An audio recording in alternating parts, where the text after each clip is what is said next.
going on, everybody? Welcome into another edition of the Sun Belt Syndicate.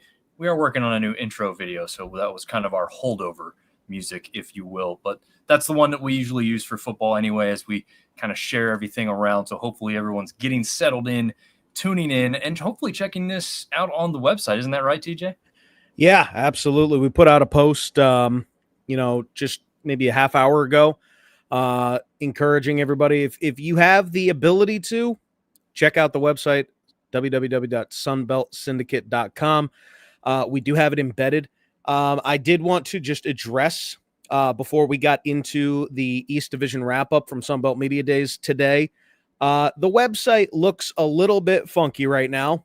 I'm sure that people have noticed because we did just get approved for ads. And the reason that is important, I just want to be open and transparent with everybody. I don't want for us to have to charge anything for you to get our content. That's something that Dom and I have spoken about, something that I'm pretty passionate in because I am passionate about the Sun Belt. And I know how much it costs to be a Sun Belt fan. You can't watch the games on anything but ESPN Plus. That's another $130, $140 a year for you to get that service. And then if they elevate a game to a big boy ESPN or to a national network, you have to either have like YouTube TV, Apple TV, or a cable provider. So it's already a pretty big financial investment for people to enjoy their Sun Belt Conference athletics. I have been told by so many people when starting this website, maybe you should consider a paywall. And I don't want to, because I think it's important that you guys get to experience that content for free. The only thing that we will ask in return is check out the website, share the articles. It helps us out tremendously. And through this new ad revenue, hopefully we're going to be able to give our writers some stipends in order for them to, get a little something for the work that they do. They do a really good job. Not recently, because we've been rolling out some preseason content, which we mentioned at the beginning of last episode, but we want to be able to send those writers to the big events so that we can get you guys some exclusive interviews and we can get you guys more content, because the Sun Belt lacks content.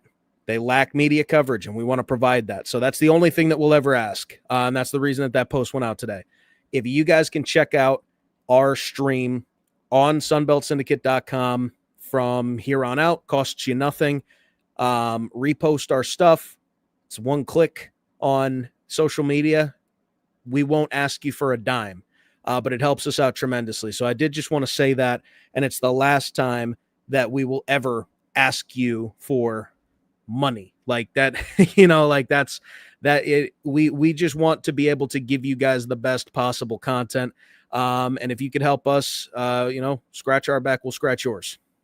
Yeah, absolutely. I agree. I mean, yeah, it'd be nice to have it behind a paywall and make sure that we're getting our guys taken care of. But like you said, TJ, all we do is get asked for money. Like, donate to the collective, donate for certain seats at your venue, for good, better seats for your family. It's a lot of money on the board that everyone's asking for. It's a lot. Yeah, we are trying to do our best. So yeah, put up with a few ads, but honestly, it's Google AdSense. So, it's going to put stuff in front of you that you've been looking at anyway. Secret, hint, hint. So it's not something that we are pushing product wise. It's going to be kind of what you've already been looking into. So hopefully not too much of an inquisition there, and we can kind of continue doing what we all want, which is following along with our favorite teams. And speaking of which, we'll get into the East Division tonight. We did the West last night. Be sure to check that one out. We actually went about an hour and a half. TJ, you and I both talked to do we have enough to go long enough? And once we got rolling, man, it was pretty easy to keep going. We had some good interaction, specifically from Ben James, who was kind of lighting up the comment section all night, as he typically does. But we appreciate that because he's got a lot to say, especially on that A-State front. We'll see if we get some interaction on the East side today. As we know, the East side's been the one that's kind of carried a lot of the trash talk and the run of play throughout the regular season. But look at that West side, man. That West side has been well represented in championship games. And championship winner along the way. So let's not forget about them. And we did pay them respects yesterday. So for that reason, we will skip talking about the coaches poll in the preseason for the West Side because we've already done that. But we did not talk about the East Side. So we'll start there. And I'll start with the one that's on my shirt. TJ, are you surprised to see App State up at 3 after how they finished last year and a lot of question marks coming into this year with our first year head coach? Well, you kind of hit it on the head right there. There's a lot of question marks about App State. They lose 6 starters on the offensive side of they lose 9 starters on the offensive side of the ball. They do bring back a really good core on defense, and that is something to keep an eye on. I think that they've got a new quarterback in AJ Swan, who was a transfer at Vandy last year. Rashad Dubinion, senior running back coming in from Arkansas. Jaden Barnes, a wide receiver transfer coming in from Austin P up in Tennessee. I think that they've got some really good guys coming in. 3 seems a little optimistic in my opinion, but it is App State, and App State is known to put out a physical and mature team on the football field year in and year out. So I don't know if it necessarily surprises me, but there's a lot. They're going to have a target on their back now in the East with how high they are ranked. Yeah, absolutely agree. And I was surprised, honestly, especially because, you've got a first-year head coach. There's probably a lot of people who are not going to pay you any respect in that regard, right? You didn't have the greatest season last year. You lost a lot of the core guys that kind of got you there the year before, right? Joey Aguilar's now on his 3rd team, weirdly enough, after coming up to App State, then going to UCLA, now ending up at Tennessee. With that saga, I'm sure App State fans are certainly well aware. I'm sure even fans outside of App State are aware of that situation. So, yeah, a question mark at head coach, at quarterback. You do have Kanye Roberts, a returner at the running back position, but he did enter the transfer portal, and he took some looks at some other schools, Liberty being one of them, interestingly enough, who is on the schedule for JMU this year specifically. And so, there's some question marks. One of their best defensive players didn't stick around, Brendan Harrington, who's now at Georgia Southern. So, yeah, I mean, I could have seen App State towards the bottom of this as far as the coaches poll is concerned. Because, again, when guys know each other, they maybe throw each other a bone like, hey, he's my buddy, I'm going to put his team up a little bit higher. I wouldn't say Dow Loggins has that type of relationship with many guys in the Sun Belt just yet. So they could have, not shown any real respect just yet and said, hey, you got to earn it. We're going to put you down here at 5, 6, 7, So I was surprised that they've got them up at 3. I'm not surprised to see James Madison at 2. And if you think about just how close Georgia Southern was to the championship game last year, it's no real surprise to see them right there in earning a first place vote. Interestingly enough, James Madison got 11 compared to Georgia Southern's 1. And yeah, your boys over there at Coastal got 1 too, actually, TJ. Yeah, surprised to see that. That's probably the biggest shock for me was Coastal Carolina coming off of a 6-7 year and they're number 4. But once again, a lot of exciting transfers for the Chanticleers coming in. They like what they have, as we'll talk about a little bit later with what Tim Beck was saying in the press conference. But yeah, I think that if we want to talk about surprises, also Marshall has 1 as well down there at 6. And I think that whoever that 1 coach is that picked Marshall to be the first place team in the East, I think they know a little bit of something that we're going to get into later because I've got a bit of a hot take when it comes to Marshall. So we'll talk about that. But I do want to echo head coach of ODU, Ricky Rain's sentiment when it comes to preseason polls. He said today, this is one of the silliest things we do in sports. We haven't played a down of football yet. We're a month out to the season. The only thing that matters is the record at the end of the year. So, like, these are fun. These are great. But especially at the G5 level, it's kind of ridiculous to do preseason polls and for them to hold up just because there are so many guys that transfer in and out each and every single year. Yeah. And then there are also guys who are coming up through the ranks who just haven't had opportunities yet that nobody really knows about, that they come from like the depths of the depth chart from the year prior, and they come up in this in this 2 deep, in this 3 deep, and you just don't know how deep a team truly is until they step on the field.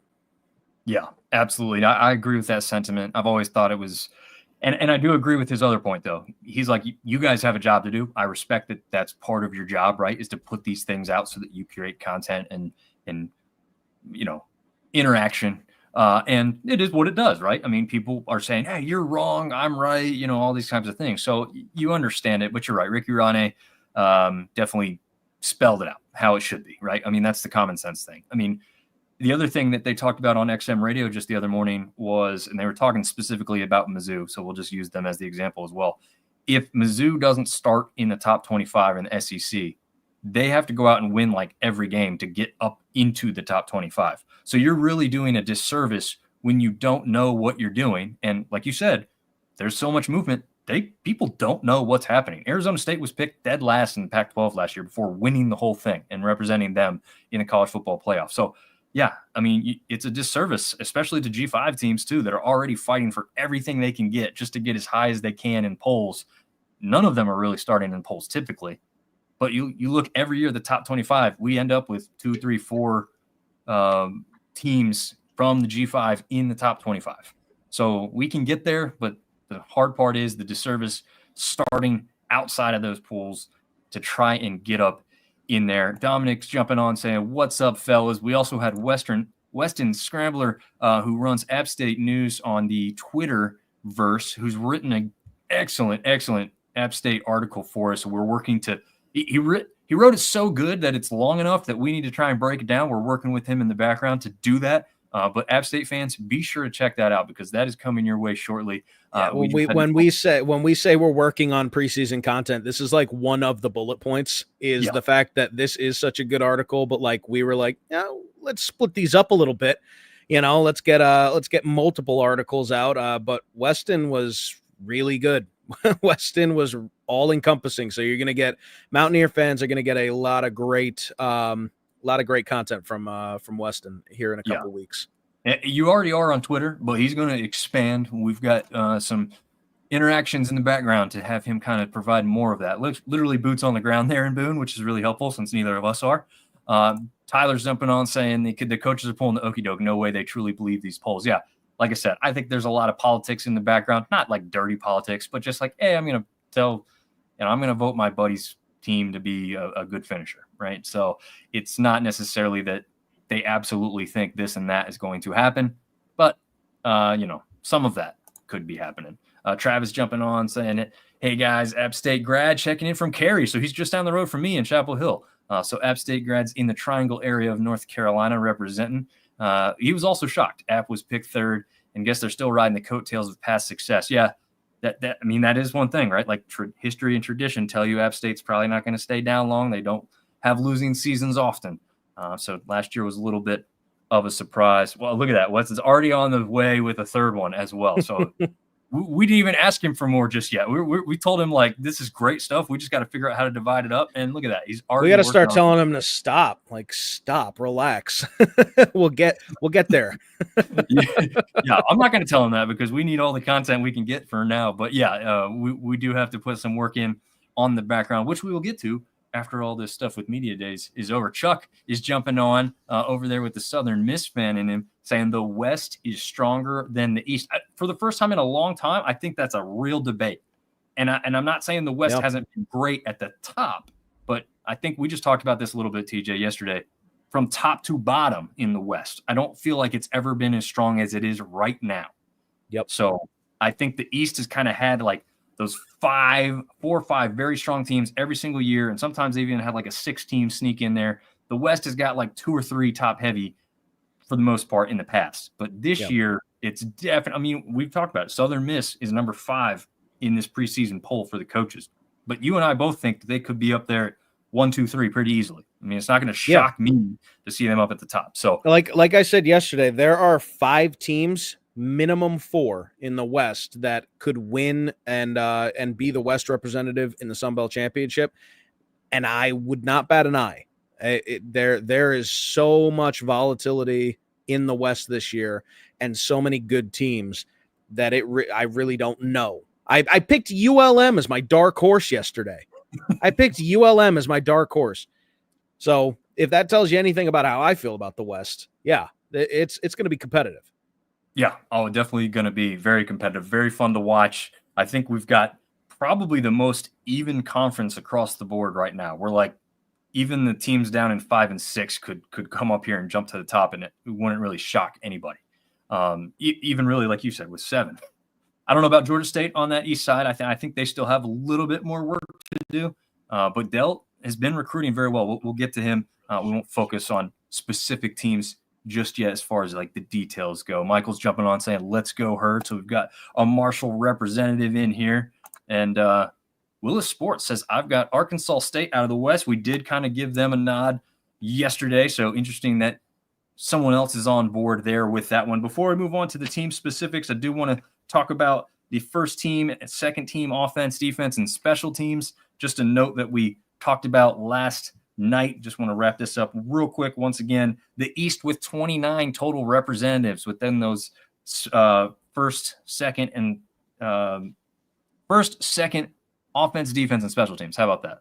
Let's fix that. The West has 27. So again, very even when you look at the numbers across the board. And we'll make mention again, Texas State, not a single representative on any of those lists. See you later. Yeah. That's your goodbye, sayonara from the conference. And another thing, all three of the preseason offensive, defensive, special teams, all from the West. Yeah. Yep. Very, very interesting there. So we've got some talent in this conference. It's going to be a lot of fun to watch. Chuck's inviting us to come tailgate with him this year. You know, App State does play down there at the Rock, and you know, the Battle of the Rock, the battle of the two teams that are black and gold, man, it would be a heck of an atmosphere to get to, especially if they pull off that victory against Mississippi State to start the year, right, TJ? Yeah. Well, we talked about a couple of upsets. I think Ben James is expecting Arkansas State to dog walk Arkansas. That was the bombshell yesterday. But yeah, if Southern Miss can beat Mississippi State, that's going to be a crazy environment the rest of the year in Hattiesburg. Yes, it absolutely is. Speaking of crazy environments, the last time I was at this establishment in Conway, South Carolina, it was a crazy atmosphere, very fun atmosphere. It happened to be a baseball team against Clemson, but it was a good time nonetheless. Football was never really boring when I was there as an App State fan. You got right in your face with all the trash talk and heat you wanted, but it was a lot of fun. There you go. Teal Towel. TJ representing tonight for the Coastal Chanticleers. I just forgot it was there. I forgot it was there. There you go. Well, you know, we threw on a South Alabama football jersey last night. I've got my App State stuff, so it's only right that you're repping your team over there. So let's get you started off here with Coach Tim Beck and the Coastal Carolina Chanticleers at the podium today. Yeah, I got to say, Tim Beck coming in for his third year. This is like the year. I think everybody decides collectively that when you're talking about a new hire, it's the third year that really matters. He comes in 2 years ago, inherits Jamie Chadwell's team after Chadwell leaves for Liberty. And he inherits a really good team, gets Grayson McCall to stick around for another year. And they go 9 wins, I believe, 9 wins. And they win the Hawaii Bowl. So that's a great first year for Tim Beck. And then last year, they have their struggles. They finished 6-7. They've lost. They lose in the bowl game, but that is something to talk about when you talk about Coastal Carolina. 5 straight bowl games for a team that prior to the 2020 Cure Bowl had never been to a bowl, and they had only been in FBS for 2 years prior to that. So 5 out of the 7 years that they've been eligible, they've been to a bowl. And that's kind of why I think Tim Beck this year, as much as this pains me to say, the expectations for such a meteoric rise for Coastal Carolina have kind of put him on what SunBeltSyndicate.com calls a lukewarm seat. If you want to check out that article, we rank the job security for all of the Sunbelt head coaches. I love Tim Beck. I think that he gets Coastal Carolina, and he's done some incredible things. Like you have to commend a guy that comes in, takes over for Chadwell, and convinces arguably the greatest Sunbelt quarterback, Sunbelt career that we've ever seen to stick around. So he has a really good year. He has a mediocre year. Some would call it a poor year. I think the expectations are that if he doesn't do well this year, that it would be that they'd be calling for his job. And that's just what the chatter is in Coastal Twitter. Yeah, I'm hoping for Tim Beck because he does get Coastal, but they do lose quite a bit this offseason. They bring in MJ Morris from Maryland to play quarterback. And also They're really high on him. NC Stater, who Tim Beck brought to NC State. So there's a whole lot of, connections there we need to mention because that's a big deal, right? Like a guy wants to come play for the guy that brought him in to the Wolfpack to start with. Then, he left because Beck left to go somewhere else. And now, look, they're reuniting down there in Coastal. So that's not nothing, right? Like that's a pretty big deal there, right, TJ? Yeah, it is a huge deal. Another thing that is a huge deal is this year, Coastal Carolina has lived and died by their offensive line, really. In 2020, they had the Mighty Mites. But this year, like years that followed, you had guys who had to step up, underclassmen, all upperclassmen this year. You've got, and one of them came to Media Day, Nick Del Grande, from Lancaster, Pennsylvania, right there. You see him, redshirt junior. He's going to be, Phil Steele's got him projected to be the starting left tackle. And I believe Tim Beck confirmed that today, that he'll be the left tackle. It's an experienced line, and they've got some good returning pieces. Javin Simpkins, sophomore running back, Jamison Tucker at wide receiver, who's also a preseason all-conference honoree. I think they both are, actually. But, yeah, I think that this Coastal Carolina team has the promise, but they do have a lot of questions to answer, especially after last season.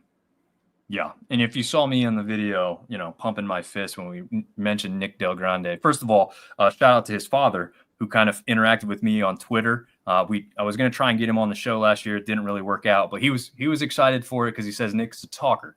So at some point, we will get that to work out. I graduated high school from Lancaster County, Pennsylvania, so I'm a Nick Del Grande fan by default, but it's pretty awesome that he was the one of two representatives, I should say, for Coastal Carolina down there in New Orleans. And I got to talk to Shane Bruce in person last year while I was down there, so very impressed with him. Obviously a big-time leader on that team. He made mention, because I got to ask a question via Zoom today. Again, we didn't get to get down there this year, so we are bringing to you this remotely, unfortunately. But he answered the question about the baseball team, kind of what that meant, right? Because we know how this works. All you have to have is a brand. Any one singular sport could help bring more eyes to your other sports.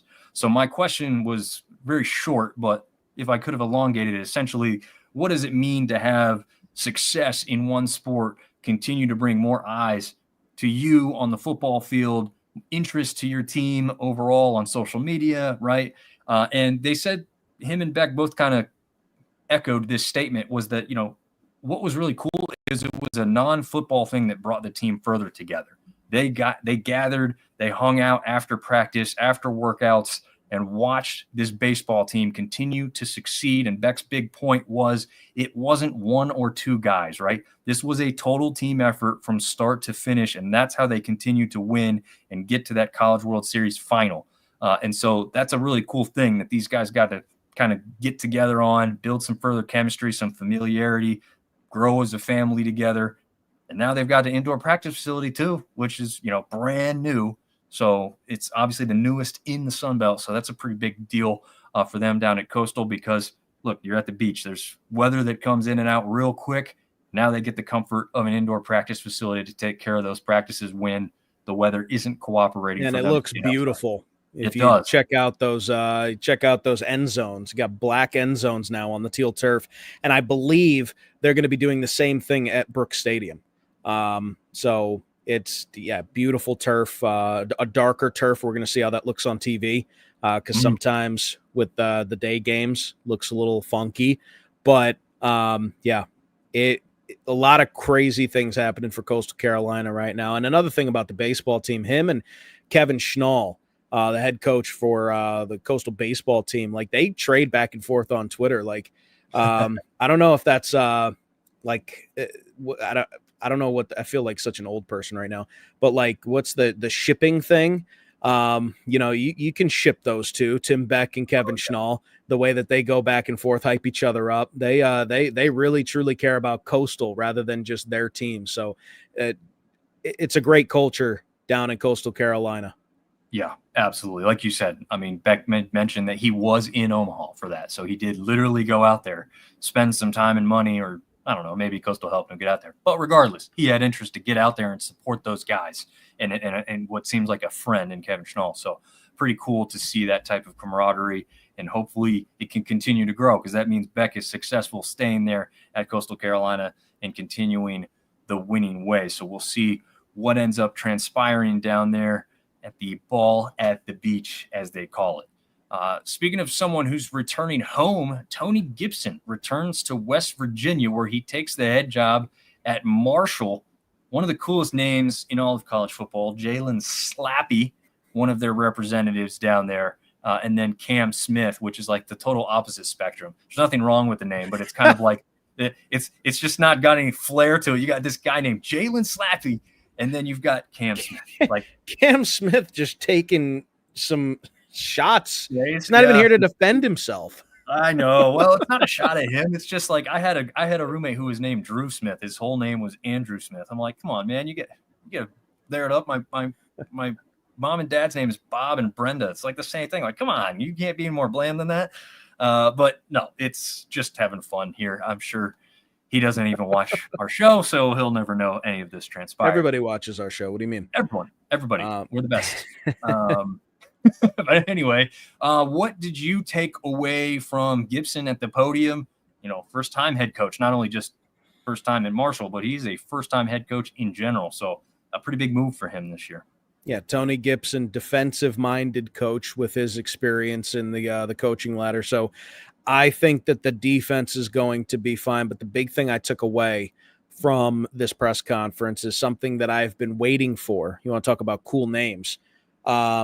He has confirmed that if the season ended today, the guy who will win the quarterback job, the quarterback battle happening at Marshall, is Carlos Del Rio Wilson. Del Rio Wilson, a previous, he committed to Florida out of high school, transferred to a place that I know pretty well, Syracuse. And I got to tell you, when I saw that he committed to Marshall out of the transfer portal, I was elated. Like I was thrilled, because I think that Carlos Del Rio Wilson is going to be the steal of the transfer portal in the Sun Belt Conference. I think that highly of him. I think that he has the potential to lead Marshall to an even better year than they had last year, if everything else clicks. Del Rio Wilson, he plays behind Anthony Richardson at Florida in the SEC. He realizes he's not going to get an opportunity there, but he is a 6'2", 215-pound, capable, mobile, huge arm on him.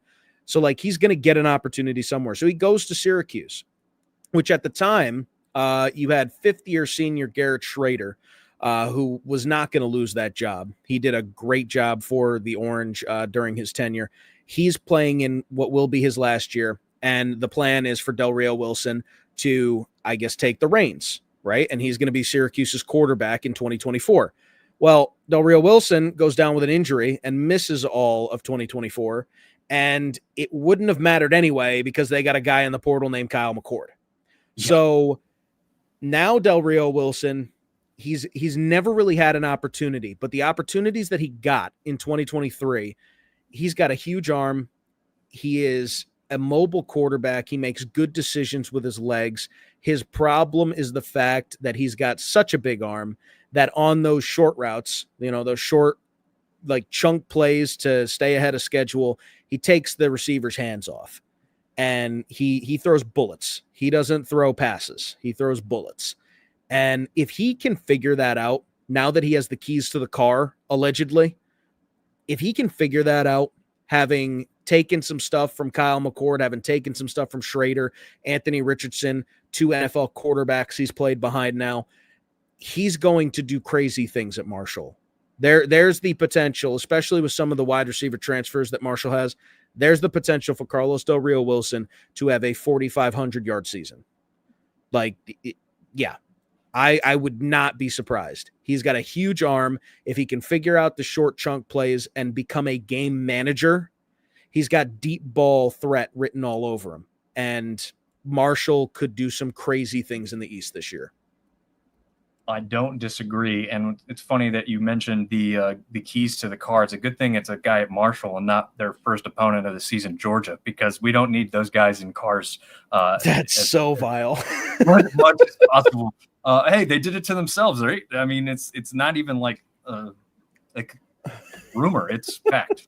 They've been in trouble with cars, so just stay away from the cars. Let the guys at Marshall have the keys to the car. But yeah, it sounds. I mean, to me, from watching a lot of Carolina Panthers as a local team, it sounds like that's kind of that Cam Newton makeup, right? Like you can make these easier throws, take a little bit off those balls. Like we don't need bullets in those short yardage situations. Loft it up a little bit. Your guys got 10 yards around him the whole time. Like just get it to him and let him do the work.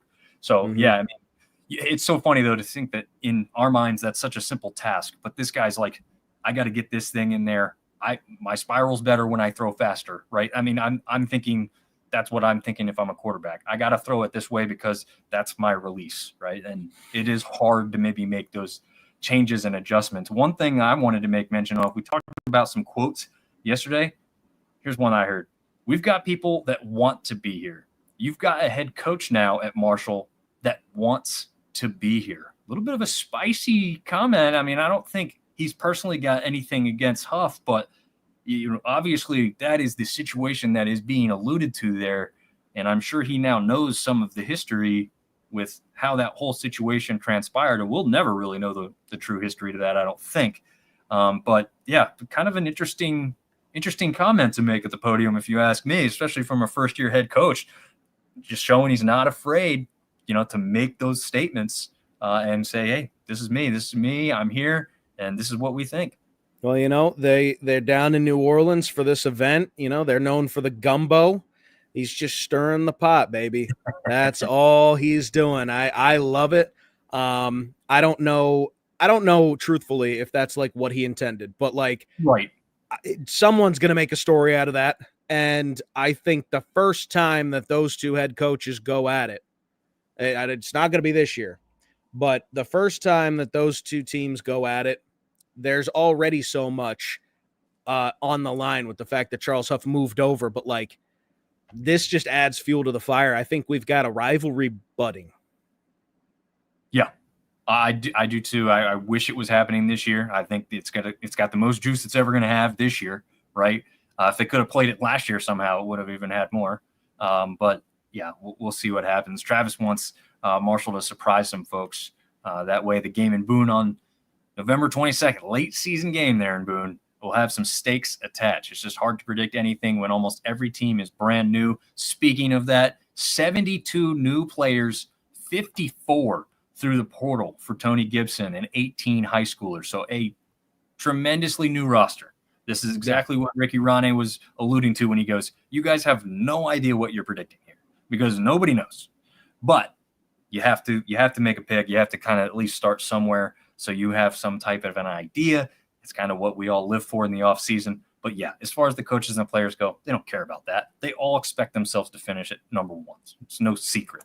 So we'll have to see what happens there. Michael saying Marshall versus Southern Miss. It's going to be so heated the next time.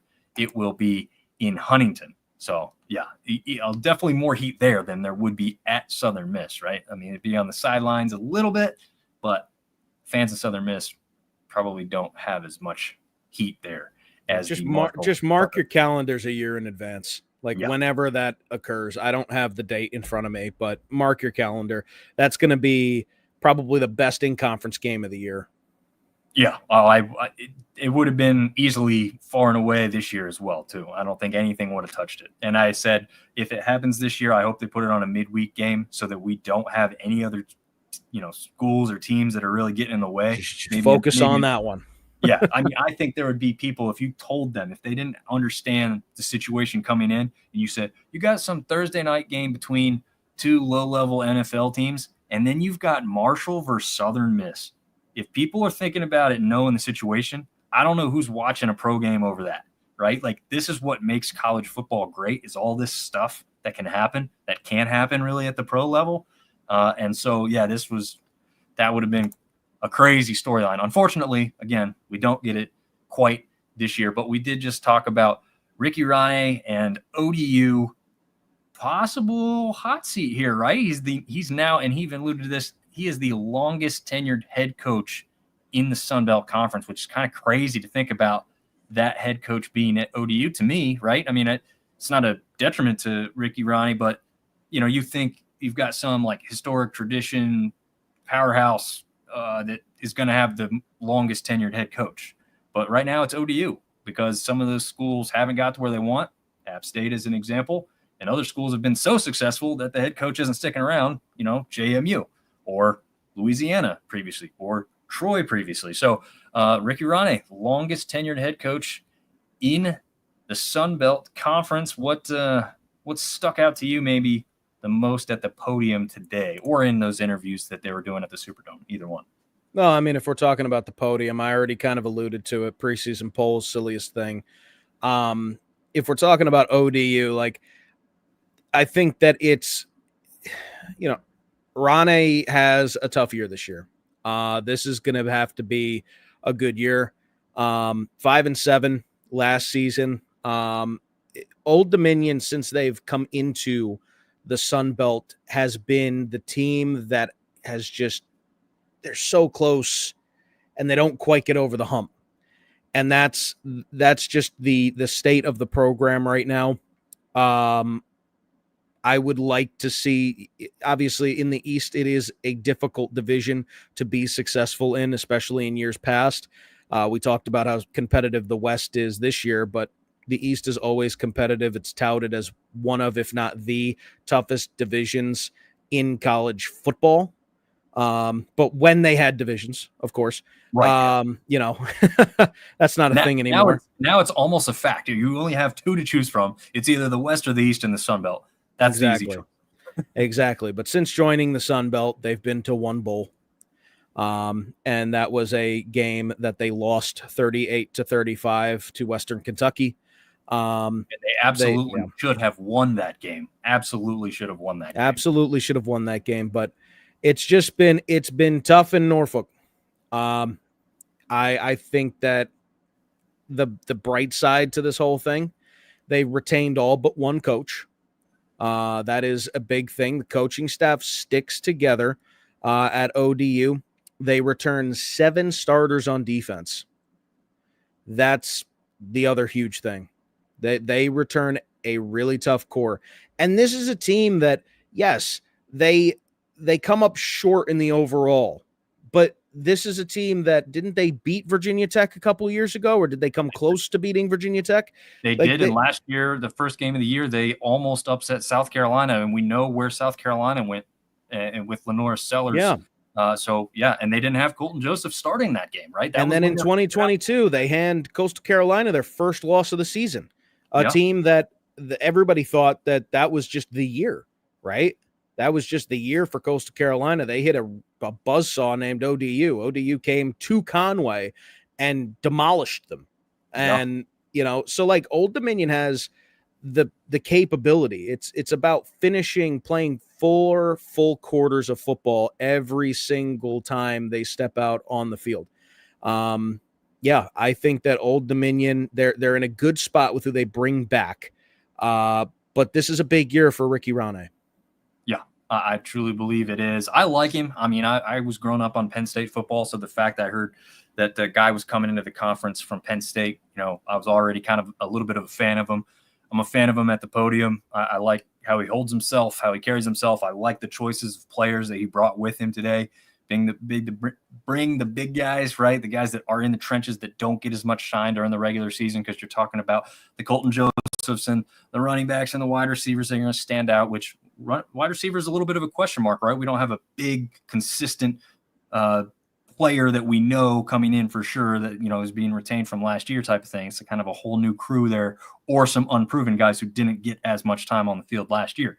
So a little bit of question marks there. I think the running back position is a little bit more solid than the wide receiver room, but you've got a quarterback who can run all over the field, so that may take care of itself. But I agree with G. Wills here. He's been following us for a while now, and appreciate all his interactions across the socials. But he says Ricky needs 8 wins minimum. The 8th can be a bowl win, but he needs 8 wins minimum, and I do agree with that.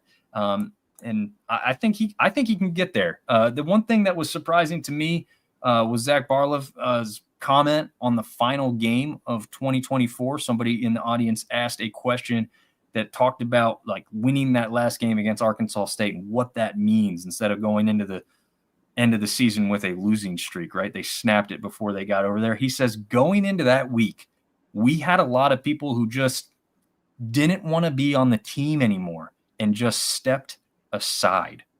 That was shocking to hear that type of thing being said out loud. And then Ronnie kind of echoed that same kind of statement. Yeah, it was pretty obvious there was something going on that week. But the good news is, they did have some turnover. They probably lost some of those guys who said that and acted that way and played and performed the way that they did.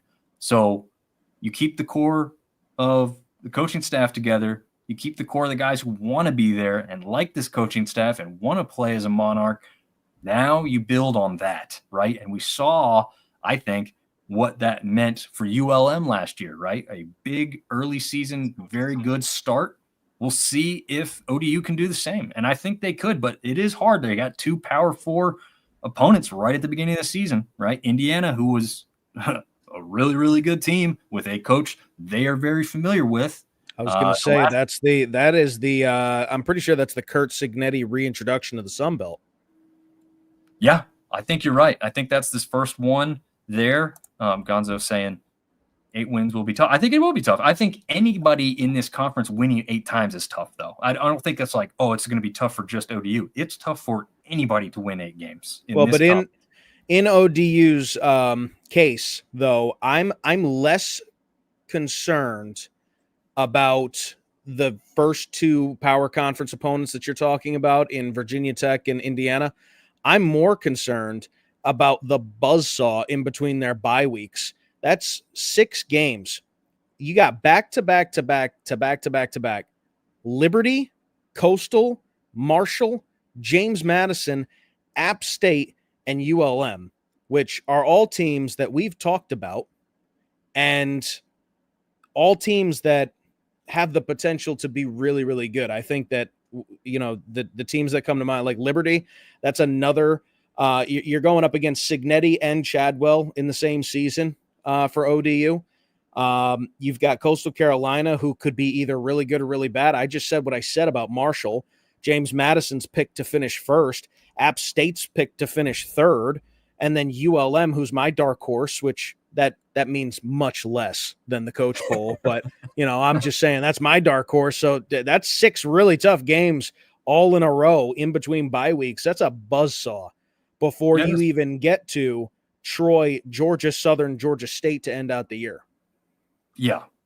And I would say, in some respects that could be the easier part of the schedule, right? We know how Troy and Georgia State performed last year.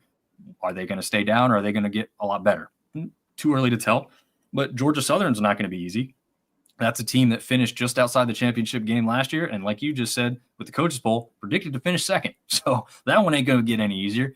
But G. Will says the statement wasn't all that shocking for ODU fans. Barlov has embraced everything about ODU since he arrived from Illinois. The NCAA needs more players like that who call out the weaklings. That was a sentiment. If we want to go with one big overarching one today that I feel like I heard is essentially kind of reward the guys that stayed. We want people who want to be here. There was a number of coaches who kind of made that statement, either direct or indirect, and ODU seems to be the embodiment of that. And again, if that all holds true, and they've got the guys who really want to be there, really want to succeed with their friends, their family now, as it may be on the football field, that's going to be a big tool in their back pocket. If things get hard, they get closer and stick together instead of falling apart, which it sounds like happened at the end of last season, right? And if that continues, that's where you talk about the hot seat aspect, because that's not something that he can even control, right? That's a lot of dudes to keep happy at one time in a locker room. And if you're not winning as much as you want to on the football field, those things start to creep in and get into your mentality and affect other things off the field as well. So hopefully, it all starts to come together. I think they have the tools they need, right? And I think a piece of that mindset that you're talking about is the fact that every single time that you're talking about postseason play at the beginning of the season, you're talking about, before the expanded playoff anyway, one loss could end your season. Yeah. Two losses almost definitely ends your season. So when you get to the point where, last year, Old Dominion had 7 losses over the course of the season. They were 4-4 in conference. Like, once you get to a certain point, college football is a grind. It is for 12 weeks with a couple of buys in between. You are just hitting the crap out of who's on the other side of the line of scrimmage. And that's how it is. It's car wreck after car wreck for 14 weeks. And at some point, you start to get a little antsy if you're having a tough season like ODU has had. That's why I say this is a big year for ODU. I think I agree with you. I think that they have the tools to do it. They have a pretty experienced offensive line. They do have 2 sophomores, one at projected to start at right tackle in Stephen Dubose-Bourne, and then they've got another at right guard in Connor Drake. So pretty inexperienced right side of the line, but that left side, a couple of seniors, and the center, Ryan Joyce, a senior. So we'll see what they can do. I think that they've got the tools. I think that they've got the retention. 4 starters on offense. I mentioned the defense, but 7 starters on defense, 4 starters on offense. They've got the tools. Colton Joseph returns at quarterback, which is huge. So I think that they've got the tools now. It comes down to execution, and that 6-week buzzsaw right in the middle of the season. That is just going to be a grind for ODU. So we'll see if they can come out of that, at least break even. But if they can pull out of that 4-2, I think that's a win. Yeah. G. Wills has 2 good comments here. First of all, 6 tough games. I guarantee we see 6 one-score games. Shocker. Yeah, that wouldn't surprise anybody, because that's what the Sun Belt has been made out of, right? And then there's a lot of teams that have been in a lot of one-score games, so no big surprise there if it ends up happening. Another name that we need to mention, I'm glad he brought it up to remind us, Jason Henderson said it best last media days: the grass isn't always greener on the other side, but the grass is green where you water it.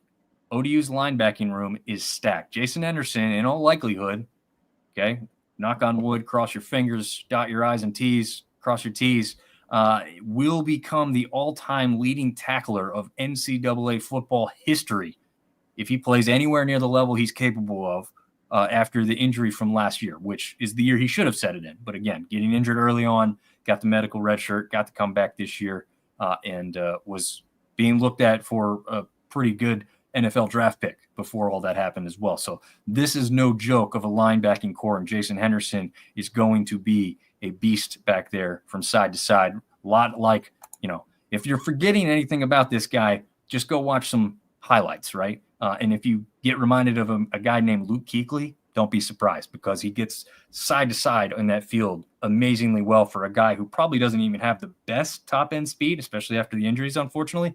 We know how it affects speed in the long run, but he makes up for it because he's up here every play, reads the play really well, know how it's developing, knows where he needs to be in the gaps.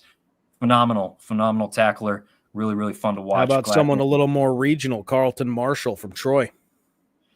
Yeah, he was the one that's got the record now. Got the record now. Yep, Anderson could break it. We'll just keep it in the Sun Belt, though, so it's all good. No one can be upset about any of that. One last note before we move on from ODU, 9 of those games. So there's an important aspect to think about. 9 of those games are in Virginia. So very short, easy travel, even though they have a tough schedule to do it in. They don't have to go far from home for most of the season. They're either playing, I think 6 of those are home. So 6 or 7 of those are at home, and then 2 are on the road. I think that's how it breaks down. So interesting aspect, very interesting to see what will transpire with ODU moving forward this year. Getting over to App State, represented on the shirt here for me as the App State fan, and just the jersey behind me on the wall. It's just a little bit of fandom, but I will try not to be too much of a homer, and maybe I'll even let TJ start out, unless you want me to start out with. No, with go this. ahead. Okay, so on the podium today, we had brand new head coach, Dow Loggins, who comes in with some NFL experience and has brought in a staff of NFL experienced players. He's brought back defensive coordinator DJ Smith, who was an all-everything linebacker at App State previously, a previous defensive coordinator under Eli Drinkwitz, who then moved with Drink to Missouri. So he has some SEC defensive prowess, if you will, some recruiting aspects. So I think he's going to do well in that regard. But obviously they didn't get, the whole typical usual offseason here as they were putting the staff together. So how much of that comes together quickly remains to be seen. That's where the question marks are. We talked about it a little bit to start the show with the quarterback situation. He was non-committal on who the starter would be, but as TJ alluded to, I think we're going to be looking at Swan as the guy. Cole's also there, is the transfer from Iowa State, who's kind of that 6'6", 6'7", tall, lanky guy, but has pretty good. What is it with these tall quarterbacks? I think, that was the thing for a while. It was hot to have the guy who could see over the 6'6", 6'5", 6'7", offensive lineman. And it's like, oh, they can't make the read if they can't see downfield. Well, I mean, look at all these small quarterbacks who are really successful in the NFL at this point. These guys are massive. Yeah, they are massive. But, you got these mobile guys who get outside the pocket and they can see just fine. I don't know where that thought process ever really came from. But, I mean, Jaden Ramsey's a huge dude from Anderson, South Carolina, as you see on the picture here. He's not a small guy. Sean Collins, I've been down on the field level, standing somewhat close to Sean Collins. He is a friggin' monster, man. He's a massive human being. So it'll be interesting to see how well that defense does under the tutelage of DJ Smith. That was no offense to Dow Loggins, because I didn't even know the man's name, to be honest with you, before he was named head coach at App State. But that was mine and TJ Corman's pick to be head coach was DJ Smith. That's how highly we thought of him. So him being on the coaching staff means a lot to a lot of former App State players. So that's another aspect that, indirectly continues with previous regime of Sean Clark having that aspect to him as well. This time it's not the head coach, but it is someone on the coaching staff who hopefully can bring that alumni together and kind of build that excitement and tradition back up, even with the brand new head guy at the helm. But yeah, it's just some question marks there. So, he's built on 3 things is how he says it: smart, tough, and competitive. But I will say this. It was pretty obvious that he's a first-year head coach when he was at the podium today. I don't know how much you caught onto that. Seemed to be a little nervous, fumbling over the words a little bit, even at one point kind of shuffling the papers like, I got to find my spot. But, that's not a big deal. It's to be expected a little bit. He was much more comfortable when he was talking to Matt Stewart in the Superdome in that type of atmosphere, as I would be too, right? I won't blame nobody. Being up there in front of a podium is a little tough, especially when you haven't done it a lot in your career. But I guess that's my quick take. I've got a couple other smaller notes, but I don't know, TJ, what your thoughts are about the Mountaineers headed into this season. I mean, I think that App State just has a ton of question marks, like we said before. Picked to finish 3rd in the East. That is aggressive, I think, with how many question marks they have. But they do bring in a lot of great transfers. And what I will tell you, AJ Swan, he's a transfer from Vandy. He's the Vandy quarterback. Then you've got two more SEC bounce backs at running back in Rashad Dubonian from Arkansas. And then you've also got Khalifa Keith coming in from Tennessee, who's expected to be like 3rd string, I believe. But I mean, you've got a bunch of SEC bounce backs in skill positions for App State. You've got, like you said, a very talented, a very experienced coaching staff coming into Boone, North Carolina. So I think that yeah, and former Arkansas wide receiver Sam Mbake right there, Weston helping me out there. I mean, I could run down the entire list, but point is, they've got a ton. They've got a ton of SEC bounce backs.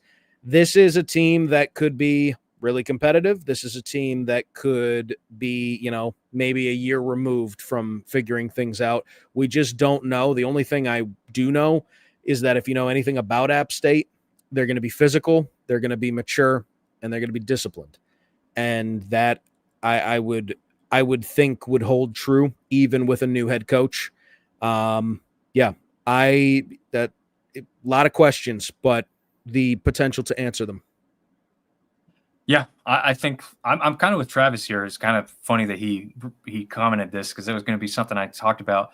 You didn't hear a ton about the O-line today. A little bit. They did talk about, obviously, Ramsey being on the O-line. They did talk about the O-line just a little bit. But I don't know. Loggins to me seemed real high on his running back and wide receiver room, and he doesn't seem concerned about the quarterbacks. That's not me saying that, but he just seemed to have a little bit more pep when he was speaking about the running backs and wide receivers. So no problem there. But the O-line, and to me, the O-line was the concern last year, right? App State, and I asked this question while they were at the podium, App State has been known over the past many years, pretty much since I've been watching them, that they use the run to set up the pass, right? We establish the run, we establish the run, we establish the run enough that a lot of people in the stands will be frustrated that they ran it on, 3rd and 4 when they could finally thrown a pass, right? I like what Loggins said in that regard, though. He said, we do want to establish the run and we want to be good at it, but we are also going to play to the advantages of our talent on the roster. And if that means throwing the ball more, then we'll do it. I'm paraphrasing here, but that's kind of what he was saying. He had Lenore Sellers last year at his disposal. Sellers was pretty good at making things work with his feet or his arm. So they went away from the run a little bit and allowed him to kind of freestyle a little bit more because that was playing to his talent. So I think we will see a much more even keel attack unless something's just working really well, right? Like the O-line's surprisingly good and they can run the ball. We're going to see App State run the heck out of the ball. That's not going to be a shock or surprise, especially like you said, SEC talent coming in there and pairing them up with Kanye Roberts, who returns from last season. But, if that's not working very well, I think we're going to see them throw all over the place too. So I don't think they're going to be afraid to make adjustments and change the philosophy during the run of the season either. Yeah, well, I'll tell you that there's out of the projected starters for Phil Steele and through a couple other people that I've read, there's only one returning. There's only one returning guy that on the O-line. Potentially two. It's written a little weird. Griffin Scruggs Jr. I'm sorry, Griffin Scruggs. He returns. So there's two returners.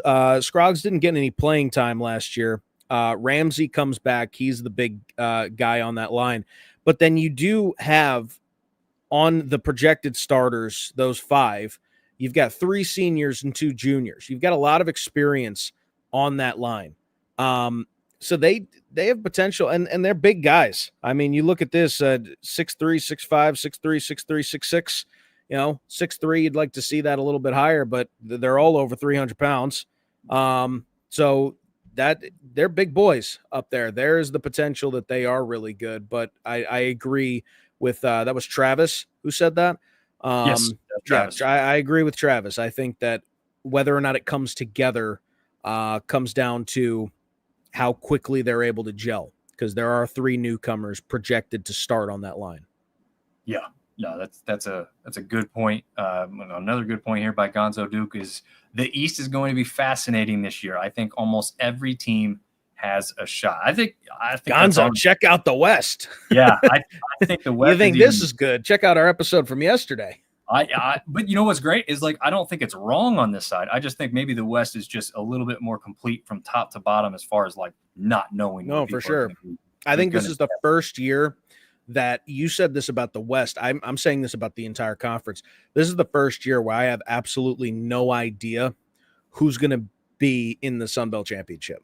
There could literally be 36 different combinations of teams. Yeah. And I'd be like, yeah, all right, cool. Yeah, no, I'm right there with you. I have no idea, as an App State fan, no idea what this team's going to be. I mean, it wouldn't shock me for them to just miss a bowl, but wouldn't shock me to see them in a championship game, right? Like that's where I'm at. Like I'm not going to go in like with crazy high expectations. I'm going to hopeful that they do really, really well and be really, really positive about it. But I mean, we don't know. There's just so many intangibles that change year to year now. It's going to be this way for the rest of time, it seems. So that's either good or bad, right? The good news is if your team's down, hey, they could be the best team in the league next year. It used to take years to do that. Now it could take one offseason. So we'll see what happens. But speaking one of the best teams in the league, James Madison, head coach Bob Chesney, joined by Pat McMurtry. I want to say that slow the first time so I don't butcher it. And Trent Hendrick from Richmond, Virginia, so not too far there from Harrisonburg, where the Dukes play home games. Anything that stuck out to you about Bob Chesney and the Dukes today at the podium? I don't think anything necessarily about what he said at the podium. It was a lot of, this is James Madison. We have a very dedicated fan base, a very culturally rich football program. We know this. We know how talented they are. The big storyline is the quarterback battle. I mean, that's what everyone wanted to know. And Bob Chesney really didn't let anybody know anything, but he did confirm that Alonzo Barnett will absolutely play this year. Those were his words. He will absolutely play this year coming off of that injury. And they do have Matt Sluka coming in. He's, of course, of the fame of he played 3 weeks at UNLV last year, and he was allegedly lied to about his NIL situation, and he stepped away from the team. So he comes in. Sluka is a Holy Cross guy. Played 4 years for Bob Chesney. And then he went off to UNLV when Chesney took the job in Harrisonburg. So what I got to say about this is we know what Sluka is capable of, and we know that he and Chesney have that chemistry already. He's returning to his first college head coach. I don't think it's any real question who the favorite is. Whether or not Sluka can succeed at the FBS level, because Holy Cross is an FCS school, is, I think, yet to be seen. We have 3 weeks of data to pull from, and I don't think that that's fair to pull from an entire season. So for everyone saying that it's pretty much locked in that it's Sluka, I don't know. I wouldn't go that far, because Alonzo Barnett has proven that he is a very capable FBS quarterback. So it wouldn't surprise me for either one of those guys to be under center. And I'd like for people to consider that. Sluka has 3 weeks of experience at the FBS level. Yeah, I think that's a great thing, because if you looked at it and saw what UNLV fans were saying, there were people that were already kind of not the highest on Sluka, even with their great hot start, right? So saying that the hot start a little bit because of him and his play, but a lot of it was other parts of the team. And so when he left, UNLV kept winning, right? I mean, they eventually did lose the games, but they kept winning right away with the new quarterback that took over. So it is interesting that you say that. And one other tidbit he did say, I feel like, is he said Barnett is on track. Now, he didn't get specific of on track for what? On track to be ready for the start of the season, on track to just start or just play in general. But yeah, that's what it felt like. I'm with you. I'm leaning toward Barnett being ready for the beginning of the season. Also, you have to think about how that affects the locker room, right? Sluka comes in, Barnett says he's ready, coach goes with Sluka. What happens to your guys in the locker room who have trusted you all off season? You've come in here and done something that they weren't ready or prepared for, unless you've coached your guys along the way. Look, Barnett's going to play, but we're going to give him some extra time, and that's being kept within the locker room before the media learns of it and we can tell everybody. But I don't know. You just got to play those things smart. He's still a young coach. Maybe that's something he's not even told his own guys yet, right? Because that stuff can be leaked by anybody anymore. So they probably really haven't truly made a decision, and part of it hinges on Barnett's health as he gets closer to the season. Well, I'll tell you, I wouldn't be surprised to see they've got their first game at home against Weber State. I wouldn't be surprised if the goal was to let each of those guys play a half of football in a game that they, on paper should win, heading into their Louisville matchup in week 2. I wouldn't be surprised to see them kind of play quarterback by committee in week 1, unless it's really close and we got to just make sure something happens here. We get a little scared towards the, down the stretch, but, I wouldn't be surprised with who they have in week 1 to finalize who that starter is heading into Louisville week 2.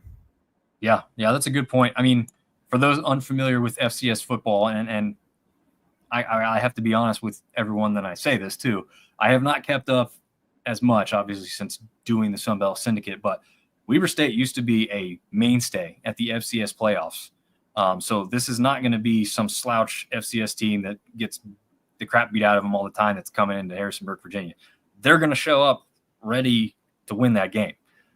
And again, I don't know exactly how they finished last year or the last 2 or 3 years, so I can't really say definitively that they're coming in off a 10-win season or something like that. But historically, they've been a good football team, so it wouldn't be shocking if they had some, figuring out to do at the quarterback position if Weber State's hanging close for a half to start the year out. But we'll have to see. Chesney did mention, and I think, TJ, you were the one who took this note down, which unable to finish as many games as they wanted to throughout last season. So they definitely want to focus on finishing those games this year, obviously, because that will help them get even a little bit better. I mean, what did they have? 4 losses last year? Was that? Yeah, finished 9-4. 9-4. Yeah. But one other note I wanted to make before we move on, and I'll let you have anything left to as well. The return of Jacob Dobbs. I was lucky enough to be down at Media Days last year and talk to Dobbs in person. Immensely impressed with that young man. Just really, really impressed. I even asked him if anybody in his family was military because of the way he stood very attentively. I think he even had his hands behind his back or something like that. And everything was, I wouldn't say rehearsed, but he was ready and prepared for anything you were asking him. Ready with an answer, looked you straight in the eyes when he gave it to you. He is now a part of this coaching staff at JMU. He did get a tryout with some NFL teams, as Chesney was telling us. Unfortunately, some medical stuff, some issues came out and didn't allow that to continue. But this guy loves football. He's got a great personality. I think that the guys over at JMU Sound Off had him on doing some fun stuff last year. So I think the guys in the locker room are really going to appreciate him coming back and helping be a coach. Not shock me at all if Jacob Dobbs is a name we hear very soon in the future as a head coach potential candidate somewhere. Maybe not at the Sun Belt level to start with, but it wouldn't shock me at all. That's kind of the pedigree I got from that guy, a true born leader. So I think that's a big-time get for that coaching staff there at JMU to hold on to. So it'll be interesting to see what happens there with Dobbs and the future with the Dukes. Yeah, just to answer a couple of things. Weber State 4-8 last year. Ooh, okay. 7th in the Big Sky. Yeah, so that's that. But yeah, I think that James Madison, since they've entered the Sun Belt, they've been really good. That's not breaking news. I think that they're going to be very good again this year. We'll see. They're picked to finish first. I imagine that they're going to be finishing either first or second. That is a great football program over in Harrisonburg. And the other thing that you mentioned, the coaching staff, not to get way too off topic, but we already talked about Coastal Carolina. We didn't talk about the fact that Grayson McCall is back in Conway, this time as a coach. So just briefly, I'll say, and I'll get more into this when we go more in depth and break down these teams in future episodes heading up to the season. But I have a feeling Coastal Carolina is going to lean back towards that modified triple option because they just brought in a guy who's able to teach it because he is arguably one of the greatest option quarterbacks in college to ever do it. So, but I digress. We didn't talk about that. So I just wanted to bring that up. Beck even joked. Unfortunately, McCall doesn't have any more eligibility. Right when he was at the podium, he made that little joke there. So yeah, definitely a big deal that McCall is back within the conference. Unfortunately, his football career ended with all the concussion history. So not good to see that, but good to see Coastal latch on to him and him latch back on to the Coastal Carolina Chanticleers and get back and be a part of the Sun Belt and Coastal Carolina's future moving forward. Russ is saying the original timeline for recovery for Barnett was 9 months, which would put it into September, but he needs to have some full contact practices for a bit before making a run at starter. He doesn't expect him to play the first 2 or 3 weeks. So that could be interesting if that holds true. But we'll see. I think that's the exciting part. I want to see Barnett back. It's nothing against Luka, but I feel like I got to see Barnett in person last year against UNC where he lit those guys up, and he was fun to watch. So if he gets healthy and back on the field, it's going to be good for James Madison specifically, but it's also going to be good for those of us who like to see good quarterback play because we know we'll get it out of Barnett. All right, that'll wrap it up for JMU. Moving on to Georgia Southern head coach Clay Helton. For the first time in his career, TJ, he is returning with a quarterback that's coming back for year 2. Isn't that crazy to think about? He has never had a quarterback for more than one single year of his coaching tenure with the Georgia Southern Eagles. It's just insane. But J.C. French is that guy, one of the lone quarterback representatives down there at media days as well. So is that one of the reasons that they were voted number 2 in the preseason coaches poll to you? I think it has something to do with that. I think another thing that has to do with it is the fact that they have been building. They have been building this I would say experiment. Georgia Southern, previously to Clay Helton taking over, they are a big time triple option team. Now with Clay Helton, they went to the air raid. Their first bit of that experiment was under Kyle Van Treese, Buffalo transfer who came into the Sun Belt and just threw for an absurd amount of yards. Yeah. Over 4,800, if not over 5,000. I'm not positive, but yeah, they've been building this, and now you finally have a situation where he returns his first quarterback in his entire tenure, his entire 4 years there at Georgia Southern. Finally gets a quarterback back, and then the rest of that team, he returns 6 starters on offense and 7 starters on defense.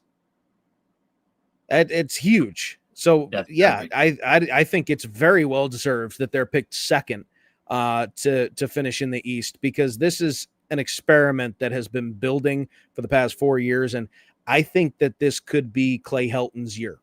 I think that the past 3 years, it's been he's right there. Will Georgia Southern figure it out? This might be the perfect storm with all that he's got coming back. Yeah, and there was some crazy games last year. I think the Marshall game down there at Georgia Southern was one of those ones where that's where he alluded to today that they weren't even really just a game away. They were a play away from being the Sun Belt representative from the East. That's how close it was with them in Marshall. And then they even almost had JMU help them at the end of the year, right? Had JMU gotten by Marshall, which was it ended up being a 2 overtime game, I think, between JMU and Marshall to end the season there in that one. That would also put that as like one play away. That wasn't even directly them, but that could have gotten them to the championship game had Marshall faltered there towards the end. So that's how close this team was. And I don't know if enough people are remembering that because we have gotten so far away from last season. But this team was pretty good. And like you said, with what they returned, it would not shock me at all for them to be 1 or 2. So we'll have to see. I like what J.C. French did. I think a couple times he took a little too many chances, maybe had some interceptions there, but a fun guy to watch because he's going to try and make some stuff happen. And then they've always got talent across the board in Georgia Southern. They've always got talent. So it wouldn't surprise me at all to see Helton really take off and take advantage of this season coming up. And I think that I don't know if I had anything else really. Like you said, the big storyline is could this be that final, that big first breakout year for Helton. I mean, the other thing I'll say, because I'm touching on as many offensive lines that I can, they've got 3 returning starters on the offensive line. In total, out of the 5 positions, 3 of them are seniors. One of them's a newcomer in Kalen Williams. But no, that's not true. I'm sorry. There's 5 returning starters. There's 5 returning starters on the O-line. So that's huge. This is a very talented Georgia Southern team. They finished 8-5 last year. They return a lot. I like Georgia Southern's chances this year. Absolutely. I do have to make mention to our friends over at Gatatalk for correcting me. So that's good, because I was misremembering. It was the other way around. Georgia Southern came back and beat Marshall. It was a 20-point deficit in the fourth quarter. I remember there was a crazy comeback and craziness happened. And now that he's saying that, I can vividly remember a lot of Georgia Southern fans had left. And then there was even a lot of talk after that about, hey, why did you guys leave? Because you missed one of the best, most epic comebacks that we've ever had in the stadium history. And there was a ton of people who went and jumped onto the field after that, and well-deserved. I mean, that was one hell of a finish. Anybody who left early certainly regrets it in that game. Big shout out to Gatatalk. I've seen their work. They do a really nice job covering the Eagles. So shout out to them. Thanks for watching.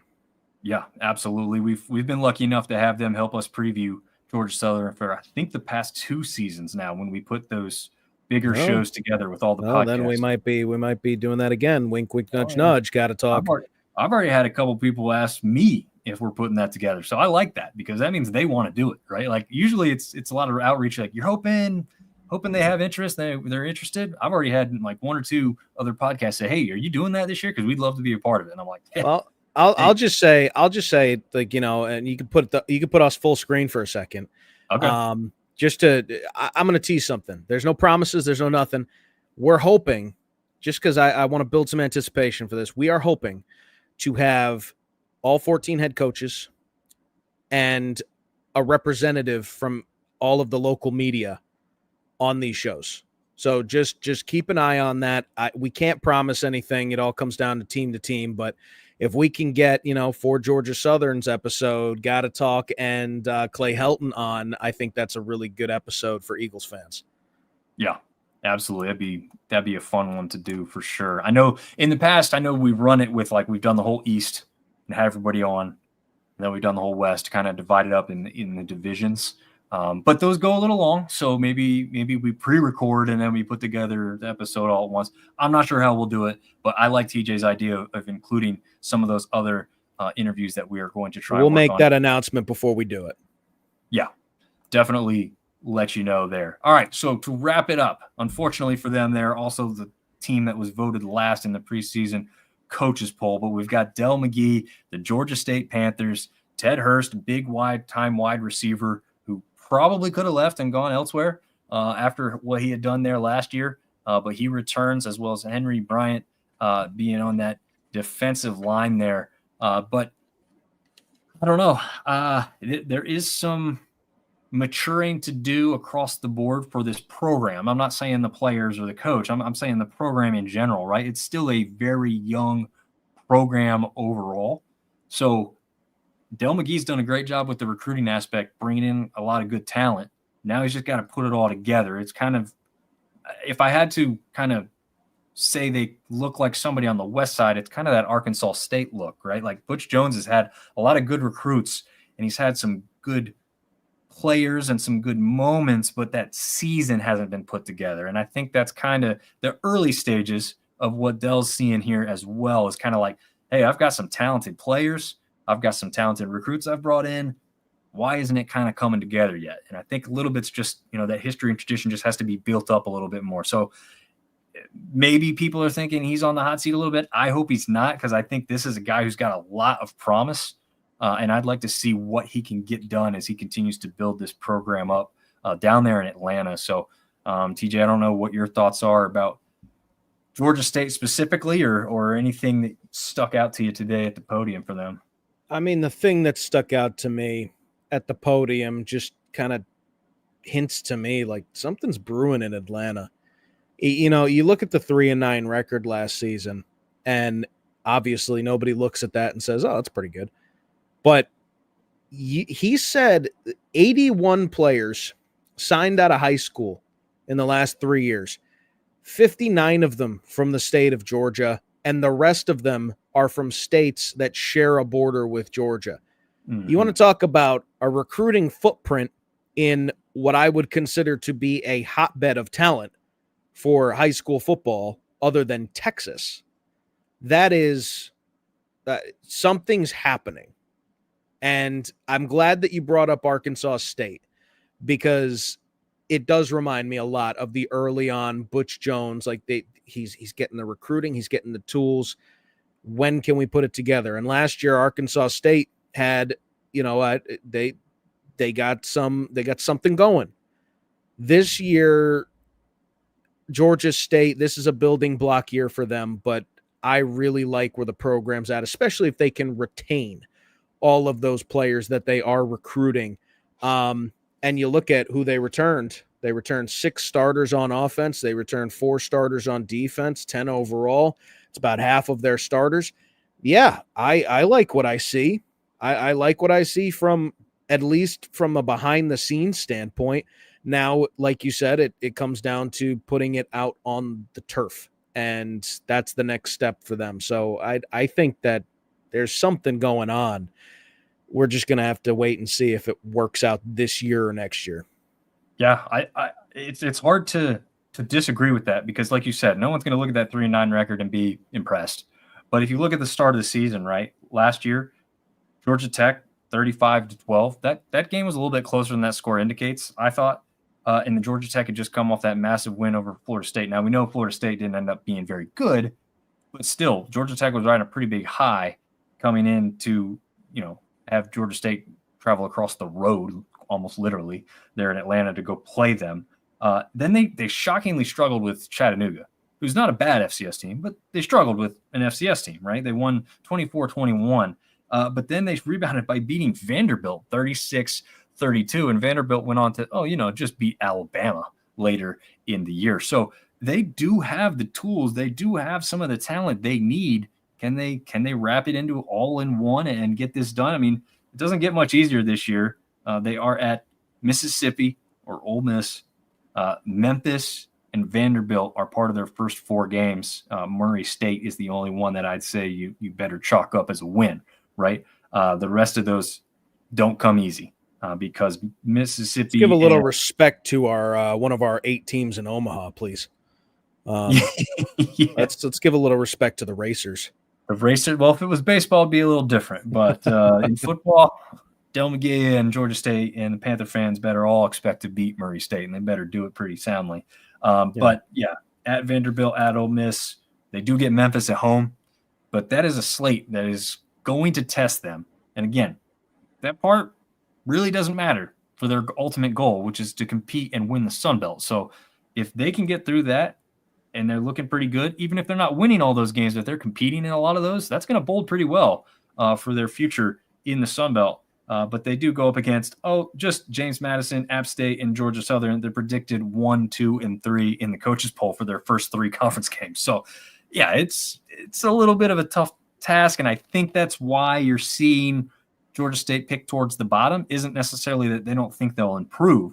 I think the thing is you're looking at that schedule and going, man, this ain't easy, right? So, well, I'll also bring up the fact that this schedule reminds me of a Sean Elliott schedule where it is so front loaded and it's almost a guaranteed 0-4. And then you watch Sean Elliott's teams, they were perennial second half teams every single year. They're winning games they're not supposed to in week 8, week 9, week 10. Like that.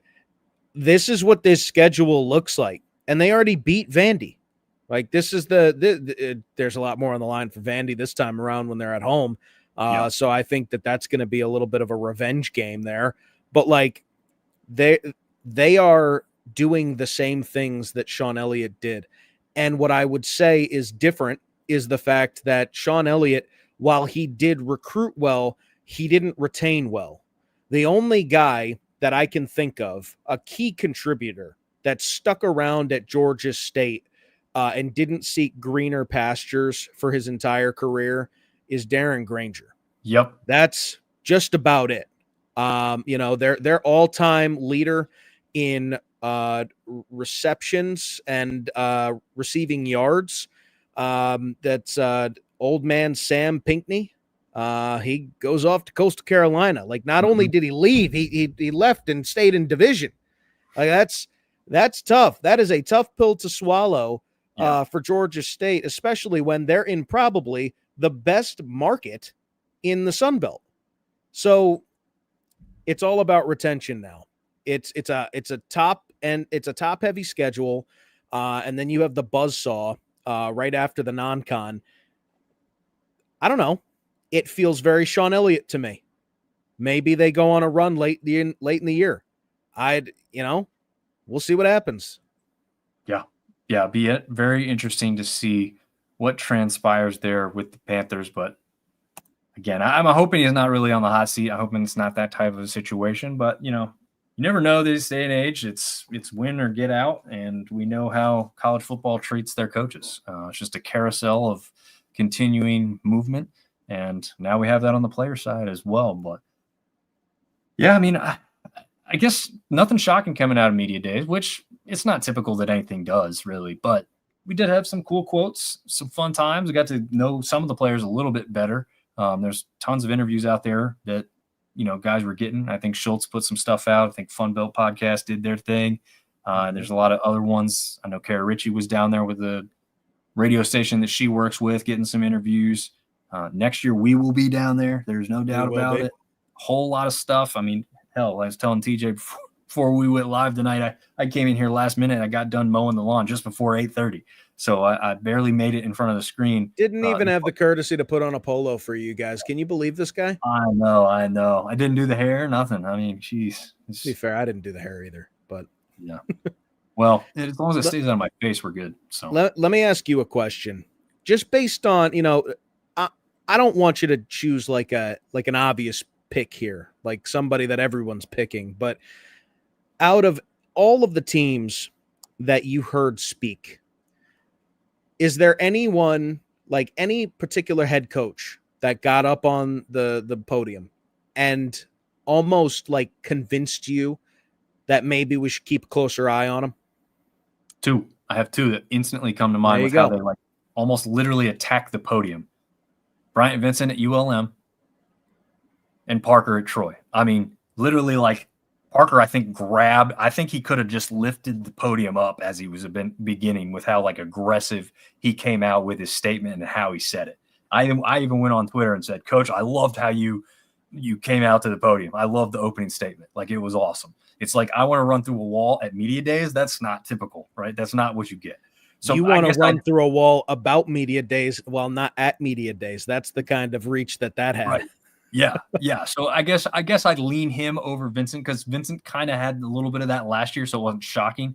I think Parker was more comfortable, and he even talked about that, right? We mentioned it yesterday, a little bit more comfortable in the leadership role that he is in as a head coach. So you could tell he was a little bit more comfortable because you don't come out and say it and attack the podium the way you did if you're not feeling it. And he was feeling it. So, and I think a little bit of that, maybe just a little bit of that, is like he hears some of that background noise from the Troy fans that aren't accepting that first year as head coach, right? Like, this isn't good enough. This isn't what we do here, which I think he's fine with. He wants to be held to that pedigree. He's experienced with some coaching at Notre Dame, right? That's the same type of an atmosphere. You don't lose there, right? You win and you continue to win.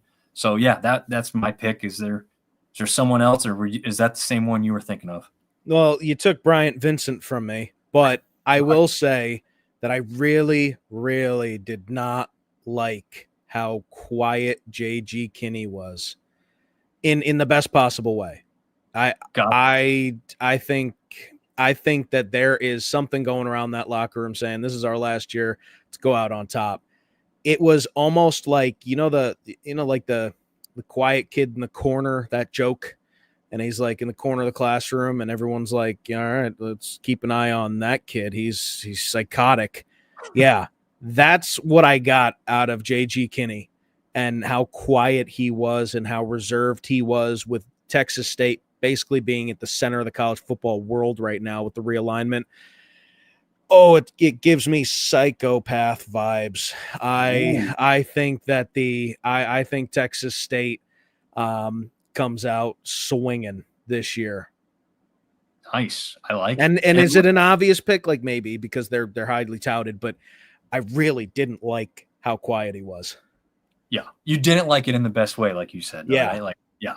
It was here's the crazy thing, right? We went over this last night. All the preseason offensive, defensive, special team player in the West. All of the coaches we just mentioned, also in the West. So there is more juice. There's more interest. There's more intrigue in the West, to me, than I've ever heard or felt before doing all this coverage. So it's not bad in the East. Don't get me wrong. It's there. But the West has got a little bit more pep to me this year. And it's to do with those coaches right now until it's the field. Then we'll see if the on-field stuff matches what the coaches brought to media days. But yeah, I'm more pumped to see what transpires in the West and how it transpires than I ever have been before. There's no doubt about that in my mind. So I think we've got a really fun conference.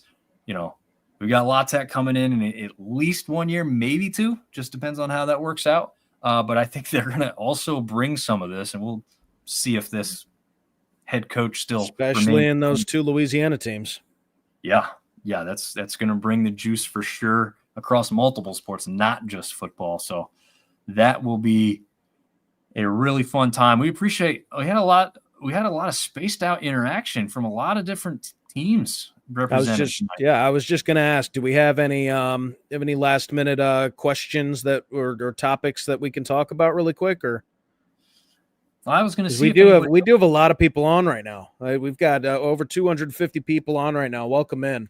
I think one thing I'll fill something with real quick before we see if anybody else has a comment is we had a side topic about Top Gun. I mentioned your comment last night, and for those that missed that or haven't watched that West part yet, TJ said that Top Gun Maverick was better than the original, but then also noted it was very important to note that it wouldn't have been better than the original had the original not existed, right? Had it been a standalone movie. I can feel them typing. It would. And you know what, though? I was talking to one guy who's a huge movie buff at work, and he actually 100% agreed with exactly how you said it. He did think it was a better movie, and a lot of it is because, you know, Tom Cruise is the guy that does his own stunts, and there's not a whole lot of CGI stuff, and, you know, he was saying something I didn't know, which was like the Navy really helped get them like real planes. It wasn't like fake stuff. So it's that really, entire the original movie was like funded by the United States military, because that was basically their advertising to get people to sign up and enlist. Like that it worked. Yeah, it worked. You know how long I wanted to be a Navy pilot and land and take off from a postcard in the middle of the Atlantic Ocean? Like my entire life. Unfortunately, my eyesight sucks and I'm fat, so I wouldn't fit in the cockpit. That's just the way it is. Oh my gosh. Way the cookie crumbles. So now I sit on here, I talk football. I don't know if I could take the G-forces, honestly. I would love to say, like, yeah, it'd be awesome to be a pilot, but I've seen those guys' faces when they hit that stuff, and you're like, oh, I don't know if I can do it. I want to do it once. Teach me how to fly a plane so I can go fly a Tomcat. That would be sick. All right, we did get a question in here. Travis has got a good one. Can we add the best of the rest, or does the Sun Belt get rated? And I'm sorry, when I clicked this comment, that was not the first one. The first one is what happens with the Sun Belt if the ACC, not the American, the ACC blows up in 2030, or maybe before that, or is on their way to that. And then that's when he's then asking, can we add the best of the rest, or does the Sun Belt get rated? That's a good question. And I haven't really thought about the ACC specifically, right? It's just movement in general. But I don't know, TJ, what would you think if we see, some of the ACC members end up in the SEC and or the Big Ten? Because I think that's been kind of the rumor, right? Some go here, some go there.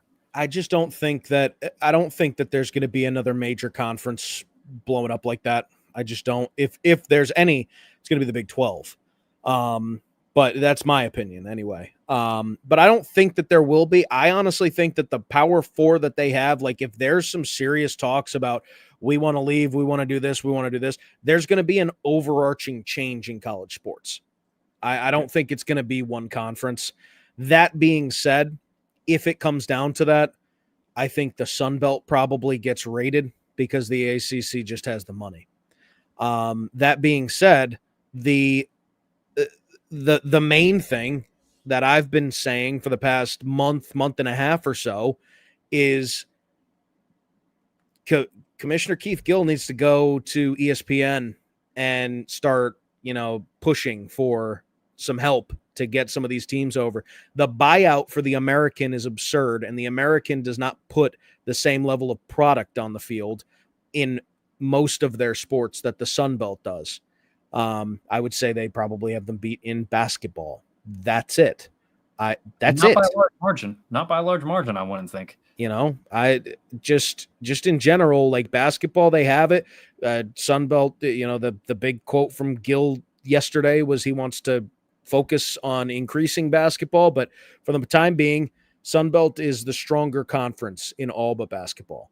So it really comes down to, can you convince ESPN to slide some money so that they can invest more of their money into one place rather than all of these other little conferences? Because the Mountain West is basically deceased, right? They're going to the Pac-12, and they've got to scramble to replace them with not as good of teams.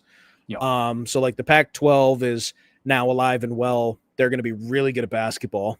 But now you've got the American and the Sun Belt and Conference USA. And Conference USA, I don't think holds a candle to the Sun Belt in football or baseball. American, closer in football, but they are not there in baseball. So I think that it needs to be the American that the Sun Belt really focuses on, and how do we make it easier to poach some of them?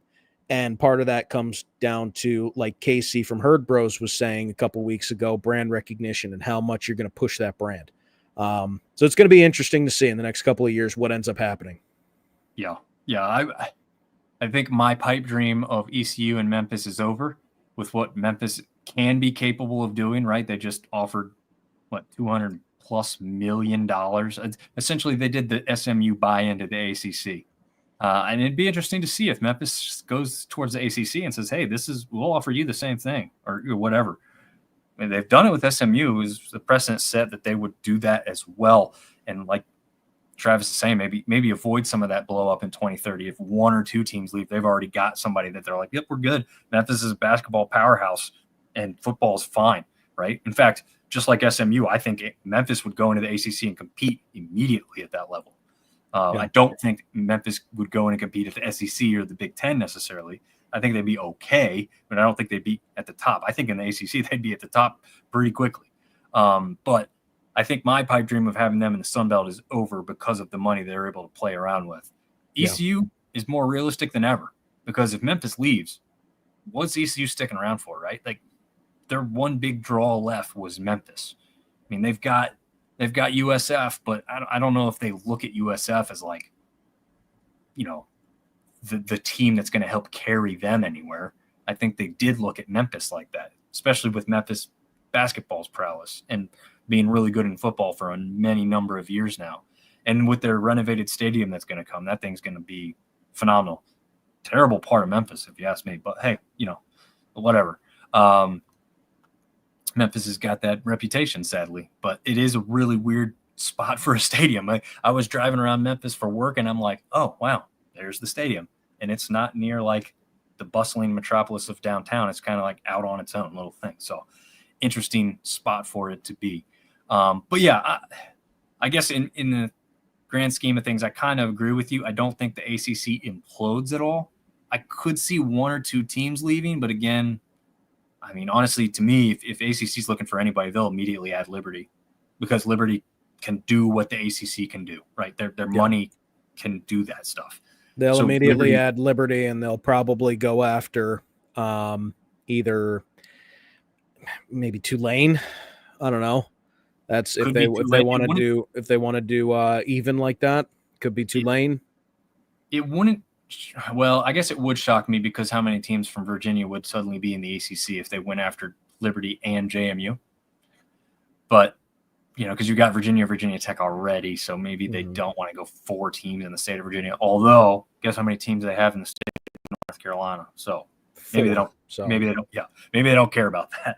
I know that was a sticking point with La Tech, but yeah, I mean that's the thing about the ACC. They don't really care, or the SEC, or anybody. They don't really care how many teams are in each state as long as they draw viewers. True. That's really all they care about. Yeah, and I think. I don't know. I think if you brought in both Liberty and JMU, that probably would happen. I wouldn't want to see that happen, for obvious reasons. I like JMU being paired with us, and I think they fit well culturally in this conference. I don't ever want to see Liberty get added for a number of reasons, but it's more for the fact that we have like-minded institutions that have like-minded or like money to play with at their disposal. Liberty would come in here and dominate every single team with the amount of money that they can spend and what they could do on and off the field with how many people that they have. I mean, their student population would just crush anybody that we currently have, and so would the money. So not something I'd be interested in at all. But Gata Talk's making a good point. Liberty doesn't have the academic standards for the ACC, but they could make an exception. And yeah. When if Liberty would do a buy-in like Memphis would do, I think the ACC's come on in, right? Like if they were to lose somebody, you're gonna pay to come in. Yeah, we'll take you. And I don't think any other team is actually going to offer that. I think Memphis and Liberty probably be the only two really across the country that are going to be able to do something like that. I think Tulane would have the money to do it. I just don't know if they'd have the interest in actually buying their way in. I also just think Tulane would compete in football immediately. Maybe not a top half team, but they would be competitive, and they would, with being a power conference school and already having the football success that they've had and being in New Orleans, which is attractive to recruits, they would automatically become competitive within 3 years. Yeah. And we know that the ACC is not at all scared of small public or private institutions. They've got Duke and Wake Forest. They were two of the smallest schools at the Division I level. But hey, guess what? Money can fix those issues, and Tulane's in that same boat there. I think Tulane has a law program and probably a medical one too. I'm not sure about the medical aspect, but I know they have a law school. So yeah, they're not hurting for the money down there in Tulane. So got any other comments there? No, I think that wraps it up. We've gone All for right. just over what we went last night. So we had 2 pretty decently length shows after we were like, I don't know, we might run. We said at the beginning of this one, we were like, we'll go shorter this time, but we have more viewers than we had yesterday, and we appreciate it, and we love the engagement. So that was awesome. Really excited. That's Sunbelt Media Days right there. Really excited for college football. It's coming in a month. Yeah, absolutely. So thanks again for everyone for tuning in, listening to the audio version, and specifically the people that went to the website and listened and helped us out a little bit by boosting the numbers there. So thank you very much for checking out the show. We'll probably have another little hiatus as far as shows go for a second because we're going to focus on some of that content on the website. So be looking out for more of the written stuff here in the short term, and we will see you back online with the shows because we're going to have a lot of stuff on that too. So yeah, we're just going to focus on getting our writers in place, rolling out that preseason content, and then, like we said, we're going to figure out how to do the shows and roll those out. So stay tuned to social media. Check out sunbeltsyndicate.com if you haven't already. And like we said, we're going to announce when we start to have some more stuff up. So, we appreciate your time, engagement. We love that you showed up, and awesome. Yep. Thank you guys for tuning in, and we'll see you next time.